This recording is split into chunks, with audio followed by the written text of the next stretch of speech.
This channel does not promote any violent, harmful, or illegal activities. All content provided by this channel is meant for an educational purpose only. 2004 সালের 5ই ফেব্রুয়ারি মানে 13তম লোকসভা ভেঙে যাওয়ার ঠিক একদিন আগে BJP সাংসদদের বেশিরভাগই দাবি করেছিলেন সেদিন এনডিএ ক্ষমতায় ফিরছে। তাদের কথায় আত্মবিশ্বাস ঝরে পড়েছিল। ইন্ডিয়া শাইনিং এর আত্মবিশ্বাস ছিল, কিন্তু একমাত্র অটল বিহারী বাজপেয়ী বলেছিলেন আমরা হারছি। একজন পোর খাওয়া রাজনীতিক এটা বুঝেছিলেন, বুঝতে পেরেছিলেন এবার ভোটে জেতা যাবে না। সে সময় আসলে নেতারা বুঝতেন, কারণ মানুষের অনেক কাছাকাছি যেতেন তারা। মানুষ কি চাইছেন সেটা বোঝার চেষ্টা করতেন তারা। সময় বদলেছে, পেশাদার রাজনীতিকেরাও এখন আর নিজেদের দক্ষতার উপর পুরোপুরি ভরসা রাখতে পারছেন না। হয়তো দলের নিচুতলার কর্মীদের উপরও ভরসা হারাচ্ছেন তারা, তাই ভরসা করছেন ভোট কুশলী সংস্থার উপর। বছর ঘুরলেই বিধানসভা ভোটে রাজ্যে কেন পেশাদার সংস্থা রাখার ঝোঁক বাড়ছে খুঁটিয়ে দেখব আমরা আজকের স্পেশাল 9-এর প্রথম ইস্যু কর্পোরেট রাজনীতি।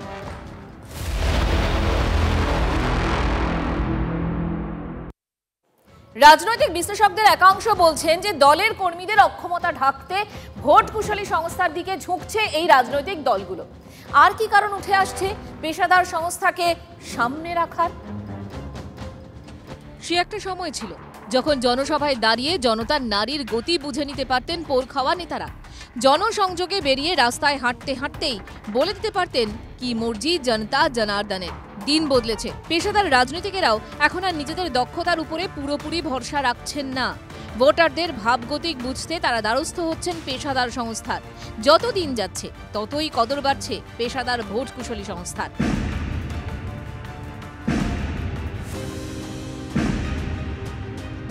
ভোট পরিচালনার কাজে পেশাদার সংস্থা আনার প্রথম পথ দেখিয়েছিল গুজরাট। সেই 2013 সালে প্রশান্ত কিশোরকে নিয়োগ করেছিলেন রাজ্যের তৎকালীন মুখ্যমন্ত্রী নরেন্দ্র মোদী। পরের বছর গোটা দেশেই লোকসভা ভোট পরিচালনার দায়িত্ব পিকে দিয়েছিল বিজেপি এবং মোদী ঝড়ে উড়ে গিয়েছিল কংগ্রেস। 2015 সালে আবার বিহারে ম্যাজিক দেখালেন পিকে। বিজেপিকে ছেড়ে তখন তিনি নীতিশ কুমারের পাশে। সকলকে চমকে দিয়ে ক্ষমতায় ফিরল জেডিইউ আর জেডি জোট। 2019 সালে লোকসভা ভোটে বাংলায় 18টা আসন পেয়েছিল বিজেপি। 2 বছর পর বিধানসভা ভোট। প্রমাদ গুণে পিকের আইপ্যাকে দ্বারস্থ হয়েছিল তৃণমূল। পিকে বলে দিয়েছিলেন বাংলায় বিজেপির আসন 100 পেরোবে না। ব্যাস, 2021 সালের বিধানসভা নির্বাচনে বিপুল জয় পায় তৃণমূল। 213টি আসন পেয়ে তৃতীয়বারের জন্য মুখ্যমন্ত্রী হন মমতা বন্দ্যোপাধ্যায়। আইপ্যাক তৃণমূলের হয়ে তখন থেকেই কাজ করছে। 2019 সালে 22টি আসন পেলেও 24-এর লোকসভা ভোটে 29টি আসন পায় তৃণমূল। প্রশান্ত পেশা ছেড়ে চলে গেলেও অন্য ভোটকুশলীর নেতৃত্বে পেশাদার সংস্থাটি রয়ে গিয়েছে তৃণমূলের সঙ্গে। মাঝখানে তাদের উপরে খানিক চটেছিলেন মমতা। তবে আইপ্যাক প্রধান প্রতীক জৈনের সঙ্গে নবান্নে আলোচনার পর বরফ খানিকটা গলেছে। 26-এও যে আইপ্যাকেই আস্থা রাখছে তৃণমূল, নেতাজি ইন্ডোরের মেগা সমাবেশে সেটা স্পষ্ট করে দিয়েছেন খোদ সুপ্রিমো। পিকের আইপ্যাক এটা নয়, ওরা অন্য জায়গায় কাজ করে, ও একটা রাজনৈতিক দলও করেছে। এ একটা নতুন টিম, সবাই জানে এদের কোঅপারেশন করতে হবে। এদের নামে উল্টোপাল্টা বলা বন্ধ করুন। রাজ্য বিজেপি নেতৃত্ব পেশাদার সংস্থা নিয়োগ করেছে। কম বয়সী, হিন্দুত্ববাদী, প্রযুক্তি সম্পর্কে জ্ঞান আছে এমন ভোটকুশলী সংস্থা লোক খুঁজি লিখে মোহাম্মদ সেলিম সমাজ মাধ্যমে বিজ্ঞাপনও দিয়েছিলেন। সেই বিজ্ঞাপন দেখে হাজার দেড়েক আবেদনও পড়ে। তার মধ্যে থেকেই 20 থেকে 22 জনকে নিয়োগ করেছে সিপিএম। বাংলার রাজনীতিতে একটা সময় বুথ কমিটি, পাড়া বৈঠক ছিল রাজনৈতিক সংস্কৃতি। সেই ধারা বদলে গিয়েছে। নতুন পথ নিচ্ছে রাজনৈতিক দলগুলি। উঠে আসছে একের পর এক ভোট কুশলী সংস্থা। কেন ভোট এজেন্সির দিকে ঝুঁকছে দলগুলো? রাজনৈতিক দলের যে কর্মী তারা অতটা প্রস্তুত নন এই কম্পিউটারগুলো, এই সফটওয়্যারগুলো ব্যবহার করা, স্ট্যাটিস্টিক্সের মাধ্যমে ডেটা অ্যানালিসিস করা, এইগুলোর ফলে একটা রাজনৈতিক দল সবসময় সেই কারণে চেষ্টা করছে যে তাদের দলীয় কর্মীদের দিয়ে যখন যে কাজটা করানো যাচ্ছে না, সেই জায়গায় তারা একেবারে পেশাদারি সংস্থার সঙ্গে যোগাযোগ করছেন, যার ফলে সেখান থেকে তারা মানুষের সেন্টিমেন্ট, তার তথ্য সেগুলো নিচ্ছেন। ভারতের রাজনীতির এই মানুষের সাথে নিবিড় সংযোগটা রাজনীতি দলের দিনকে দিন ক্ষীণ হচ্ছে। বরং এখন ঠান্ডা ঘরে বসে ওয়্যার রুম পলিটিক্সটাকে, কৌশল বিশেষ করে এই কৌশলটার উপরে কিন্তু জোর দিচ্ছে প্রত্যেকটা পলিটিক্যাল পার্টি। এতদিন পোর খাওয়া রাজনীতিকেরা যা করতেন তাই এখন কেন করাতে হচ্ছে পেশাদার সংস্থা দিয়ে? সময়ের চাহিদা নাকি রাজনীতির অবক্ষয়? প্রশ্নটা থাকছেই।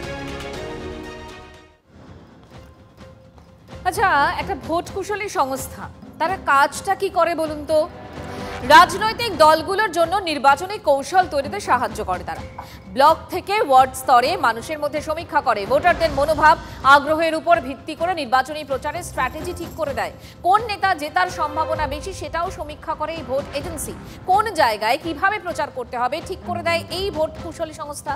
কোথায় কবে সভা মিছিল হবে সেটাও ঠিক করে দেয় এরা। ভোটারদের পছন্দ, সামাজিক গতিবিধিতে নজর রাখে এরা এবং তথ্য বিশ্লেষণ করে ভোটের ফলাফলের একটা পূর্বাভাস দেয়। অঞ্চল ভিত্তিক ভোটের কৌশল ঠিক করে এই এজেন্সি। টিভি, সোশ্যাল মিডিয়া, সংবাদপত্রে প্রচারের কৌশলও ঠিক করে দেয় এরা। এছাড়াও প্রযুক্তিগত সাহায্য করে ভোট কুশলী সংস্থা। 2014-তে নরেন্দ্র মোদীর বিজেপি ভোট কুশলী সংস্থার সাহায্য নিয়েছিল। বিহার বিধানসভা নির্বাচনেও লালু প্রসাদ আর নীতিশের জোট আইপ্যাকের সাহায্য নিয়েছিল। ঠিক একইভাবে অন্ধ্রপ্রদেশের ওয়াইএসআর কংগ্রেস বা পাঞ্জাবে কংগ্রেস ভোট কুশলী সংস্থার সাহায্য কিন্তু নিয়েছিল। ভেবে দেখুন, প্রত্যেক ক্ষেত্রেই বিরোধী দল ক্ষমতায় আসার জন্য এ ধরনের সংস্থার হাত ধরেছিল। কারণ বিরোধীদের সম্বল শুধুমাত্র প্রচার। সেখানে 10 বছর ক্ষমতায় থাকার পর কাজের খতিয়ান তুলে ধরতে ভোট কুশলী সংস্থার দ্বারস্থ হতে হচ্ছে আমাদের রাজ্যের শাসক দল তৃণমূলকে। সেবার দুর্নীতি থাকতে আইপ্যাকের কথায় স্লোগান তুলেছিল বাংলা নিজের মেয়েকেই চায় তৃণমূল কংগ্রেস। সফল হয়েছিল তারা। এবারও কি তাই দুর্নীতি, গোষ্ঠী কোন্দল থেকে বাঁচতে 14 বছর পরও, কন্যাশ্রী, লক্ষ্মীর ভান্ডারের মতো প্রকল্প থাকার পরও ভোট কুশলী সংস্থার দ্বারস্থ হতে হচ্ছে? মানে কোথাও আত্মবিশ্বাসের অভাব হচ্ছে?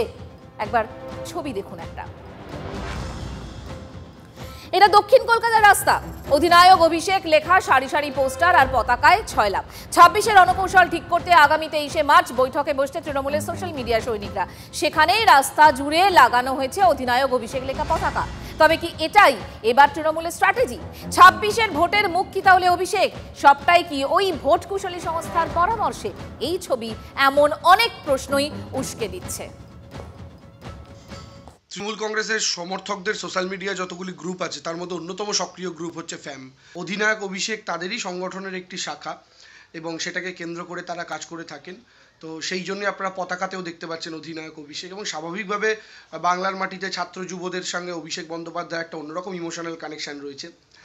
অভিষেক বন্দ্যোপাধ্যায় যেহেতু আমাদেরই জেনারেশন থেকে বিলং করেন, হতে পারেন 5-7 বছরের বড় ছোট, কিন্তু আমাদেরই জেনারেশনকে তিনি রিপ্রেজেন্ট করেন। সেই জায়গা থেকে দাঁড়িয়ে অধিনায়ক অভিষেক, ফ্যামের গ্রুপের সদস্যরা হয়তো এই স্লোগানটাকে, এই ট্যাগলাইনটাকে ব্যবহার করেছেন। যদি আমি কোনো গ্রুপের কথা না বলি, আমি যদি আইটি সেল বলি সংগঠন হিসাবে, দলের একটি ফ্রন্টাল অর্গানাইজেশন, তাহলে তারই হাত ধরে সেই ফ্রন্টাল অর্গানাইজেশনের সূত্রপাত হয়। ফলে স্বাভাবিকভাবে সোশ্যাল মিডিয়া কর্মীদের মনে অভিষেক বন্দ্যোপাধ্যায়ের একটা আলাদা জায়গা রয়েছে। ভোট কুশলী সংস্থার প্রয়োজন আরও একটা কারণে পড়ে। যখন দুর্নীতি, খুন, রাহাজানি, ধর্ষণ বেড়ে যায়, রাজনৈতিক দলের ভাবমূর্তি খারাপ হয়, সেখানে দলকে ঘুরে দাঁড় করাতে বড় ভূমিকা নেয় এই ভোট এজেন্সিগুলো। আরজিকর আন্দোলনের মুখ ছিলেন সুবর্ণ গোস্বামী। তিলোত্তমার জন্য বিচার চেয়েছিলেন তিনি। রাজ্যের বিরুদ্ধে মুখ খুলেছিলেন, আর সে কারণেই কি বদলি করা হলো তাকে? শুধু সুবর্ণ কেন, আরেক ডাক্তার উৎপল দাকেও, তাকেও তো এইভাবেই কোপে পড়তে হয়েছে, মানে শাসকের কোপে। আমাদের আজকের দ্বিতীয় ইস্যু, রোষে বদলি।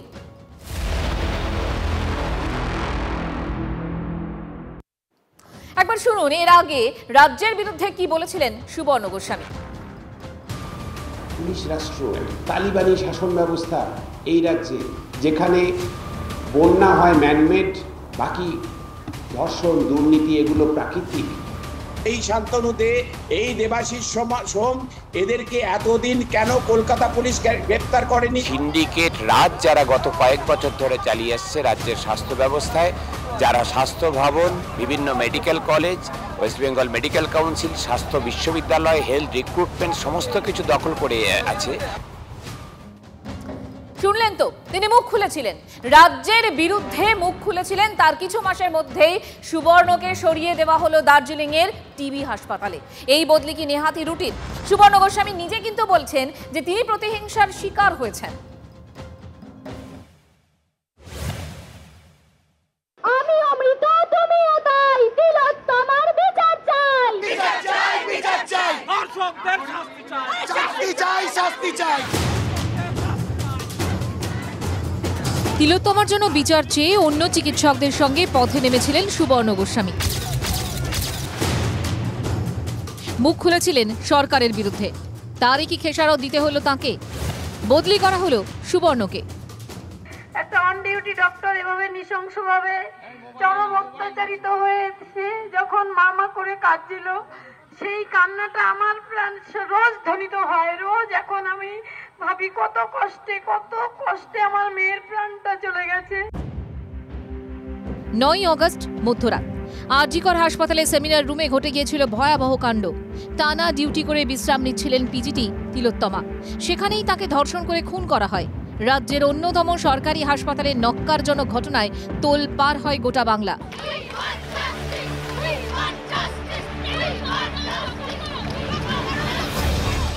রাজ্য তো বটেই, দেশ এমনকি বিদেশেও ওঠে উই ওয়ান্ট জাস্টিস স্লোগান। ক্ষোভে ফেটে পড়েন জুনিয়র ডাক্তাররা। শুরু হয় কর্মবিরতি, অনশন। জুনিয়রদের পাশে পথে নামেন সিনিয়র ডাক্তাররাও। লাগাতার আন্দোলন বিক্ষোভের মধ্যে চরম বিড়ম্বনায় পড়তে হয় রাজ্য সরকারকে। সেই আন্দোলনের অন্যতম মুখ ছিলেন ডাক্তার সুবর্ণ গোস্বামী। তাকে বদলি করে দেওয়া হয়েছে দার্জিলিংয়ের টিবি হাসপাতালের সুপারের পদে। তিনি ছিলেন পূর্ব বর্ধমানের ডেপুটি CMOH2। স্বাস্থ্য ভবন সূত্রে দাবি এটা রুটিন বদলি, যদিও তা মানতে নারাজ সুবর্ণ গোস্বামী। এটা আমার পুরো আক্রমণ, অর্থাৎ ব্যক্তি সুবর্ণ গোস্বামীর উপর আক্রমণটা বড় বিষয় নয়। সামগ্রিকভাবে চিকিৎসক সমাজের উপরে যে আক্রমণ, সামগ্রিকভাবে প্রতিবাদী নাগরিক সমাজের উপরে যে আক্রমণ, যে প্রতিহিংসা, যে হয়রানিমূলক পদক্ষেপ সরকার নামিয়ে আনছে, এটা তারই অঙ্গ হিসাবে দেখছি। শাসক দলের বিরুদ্ধে প্রতিহিংসার রাজনীতির অভিযোগে সরব বিরোধীরা। ডক্টর সুবর্ণ গোস্বামীর এই যে বদলি দার্জিলিংয়ে, এটা মমতা ব্যানার্জির যে প্রতিহিংসা পরায়ণ রাজনীতি, তার চূড়ান্ত নিদর্শন। এর নিন্দা করি। অন্যায়ের বিরুদ্ধে রুখে দাঁড়ালে তাদেরকে হেনস্থা করা এবং বদলি বিভিন্ন জায়গায়, কিন্তু বদলি করে যদি মনে করে যে প্রতিবাদের মুখকে বন্ধ করে দেবে, তাহলে মূর্খের স্বর্গে বাস করছে। ভিকটিম কার্ড খেলে লাভ আছে? সিপিএম জমানায় যখন সিপিএম এর তাঁবেদার বেশ কিছু ব্যক্তি দিনের পর দিন ক্রিম পোস্টিংয়ে থেকে যেতেন, তখন মনে ছিল না? এখন ভিকটিম কার্ড খেলছেন, ভিকটিম কার্ড। কখনো জুনিয়র ডাক্তারদের মিছিলে, কখনো ধর্মতলায় তাদের অনশন মঞ্চে লাগাতার সরকারের বিরুদ্ধে সুর চড়িয়েছিলেন সুবর্ণ গোস্বামী। রানী রাসমণি রোডে দ্রোহের কার্নিভাল কর্মসূচিতেও সামনের সারিতে ছিলেন তিনি। তাকে একবার তলবও করেছিল কলকাতা পুলিশ। এবার কি বদলি করে শোধ নিল সরকার? যে সুবর্ণ অলরেডি তার যে শেষ 10 বছরের যে চাকরি জীবন, তার মধ্যে সে 8 বার ট্রান্সফার হয়েছে, 5 বার তাকে ট্রান্সফার করা হয়েছে সেম পোস্টে, মানে সিমিলার পোস্টে।